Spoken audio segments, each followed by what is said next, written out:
electrochemistry, we are basically going to study about relationship between electricity and chemical reactions. So on this basis, two type of reactions are, two type of cells are there: electrochemical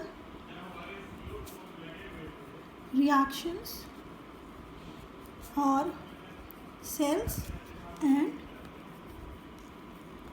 electrolytic reactions or cells.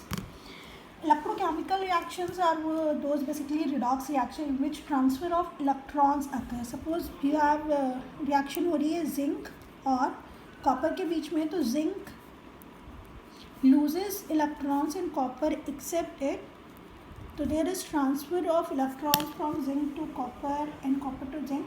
तो ये जो है, आप अगर इसको में circuit complete कर देंगे तो आपका यहाँ पे इलेक्ट्रिसिटी का फ्लो होगा, क्योंकि जिंक 2 इलेक्ट्रॉन लूज कर रहा है और copper is accepting 2 electrons. So such type of reaction in which flow of electrons occurs and during a chemical reaction means chemical energy is being converted into electrical energy. ऐसी reactions को हम क्या बोलते हैं? Electrochemical reactions. और जिन apparatus में जिसमें होगी उसे सेल बोलेंगे, ऐसे सेल को हम बोलते हैं electrochemical cell. तो ये क्या हो गया? Chemical energy से आपको क्या मिलेगी? Electrical energy. इलेक्ट्रोलिटिक रिएक्शंस या इलेक्ट्रोलिटिक सेल्स क्या है? Few reactions which are not feasible, that means which do not occur by their own. जैसे सपोज इलेक्ट्रोल वाटर है, वाटर अपने आप H2 और O2 में ब्रेक नहीं होगा, तो अगर हम इलेक्ट्रिसिटी की हेल्प से इसको ब्रेक कर रहे हैं तो ये क्या हो जाएगी? इलेक्ट्रोलिटिक रिएक्शंस हो जाएंगी. तो यहाँ पे क्या करते हैं आप? नॉन फीजिबल रिएक्शंस को कराते हैं किससे? इलेक्ट्रिसिटी की हेल्प से.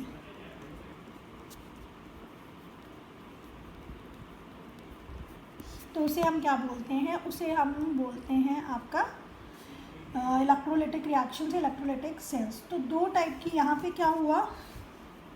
इलेक्ट्रिकल एनर्जी से हमने क्या कराई? Chemical energy.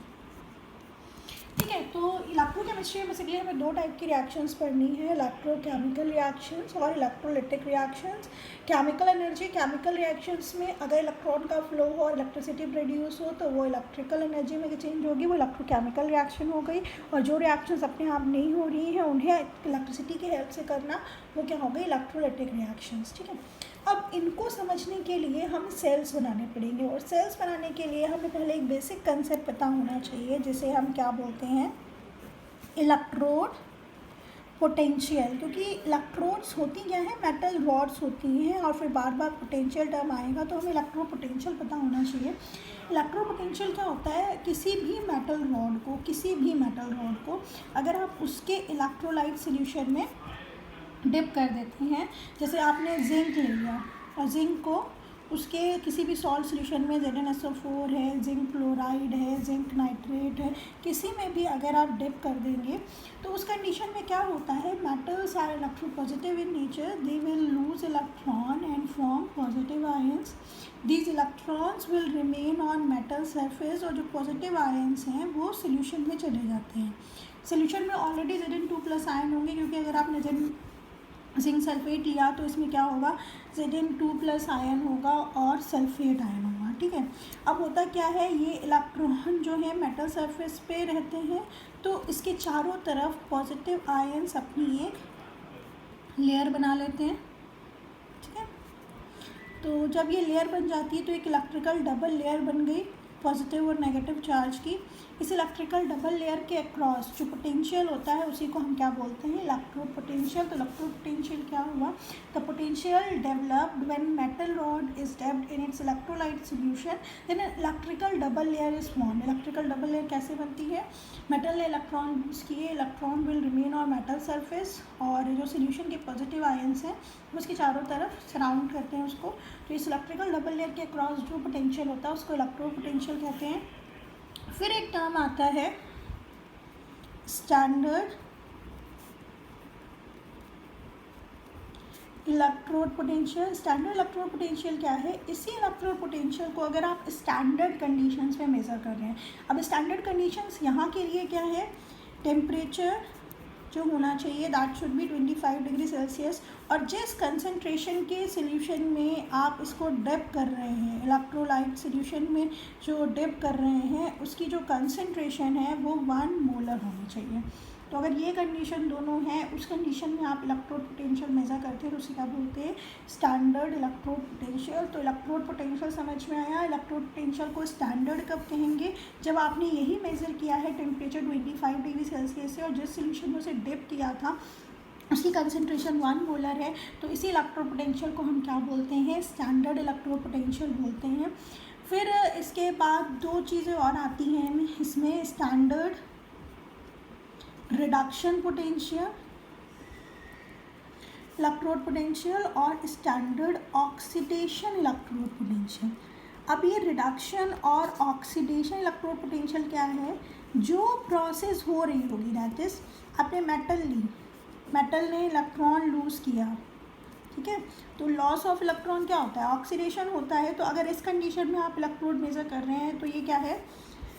Oxidation reduction potential होगा।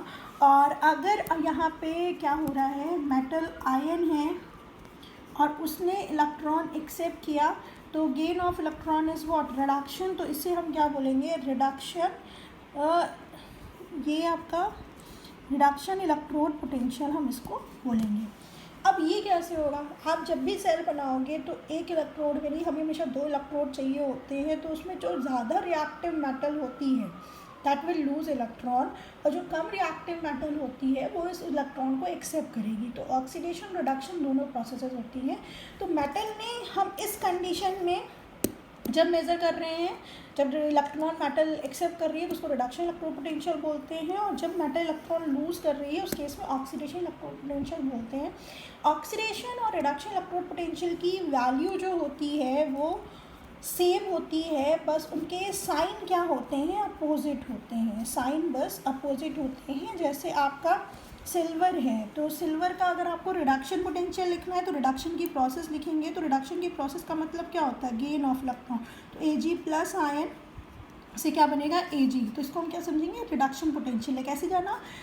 पॉजिटिव से न्यूट्रल हो गया तो gain of electron. Gain of electron क्या होता है? रिडक्शन। तो ये रिडक्शन पोटेंशियल लिखा हुआ है, ये होता है 0.80 वोल्ट। और इसी का ऑक्सीडेशन पोटेंशियल, मतलब ऑक्सीडेशन की प्रोसेस होनी चाहिए, वो भी इतना ही होता है, बस क्या हो जाएगा? -0.08 वोल्ट। इसका मतलब क्या है? स्टैंडर्ड टेम्परेचर 25 डिग्री सेल्सियस है और कंसनट्रेशन जिस सोल्यूशन में सिल्वर रॉड को डिप किया गया उसकी 1 मोलर है।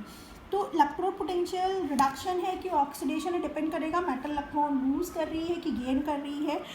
दोनों केसेस में वैल्यू सेम रहती है, केवल डिफरेंस किसका रहता है? साइन का डिफरेंस रहता है। तो इसको पूरे वर्ल्ड में जितनी डिस्कवरीज हो रही है उसमें कोई रिडक्शन पोटेंशियल के नाम में बात करे, कोई ऑक्सीडेशन पोटेंशियल के नाम में बात करे, यूनिफॉर्मिटी लाने के लिए अपनी कन्वीनियंटली डिसाइड कर लिया है कि स्टैंडर्ड रिडक्शन पोटेंशियल के बेसिस पे ही सारी कैलकुलेशंस की जाएंगी। तो कहीं पे भी अगर आपको न्यूमेरिकल में वैल्यू दी गई है रिडक्शन पोटेंशियल की, इलेक्ट्रोड पोटेंशियल की, तो वो हमेशा क्या होगा? स्टैंडर्ड रिडक्शन इलेक्ट्रोड पोटेंशियल होगा। ये कन्वेंशनली डिसाइड किया गया है, ठीक है। ये कन्वेंशनली इस बात को डिसाइड कर लिया गया है कि जो है वो आपका हम क्या लेंगे? वो हम स्टैंडर्ड रिडक्शन पोटेंशियल लेंगे, ठीक है।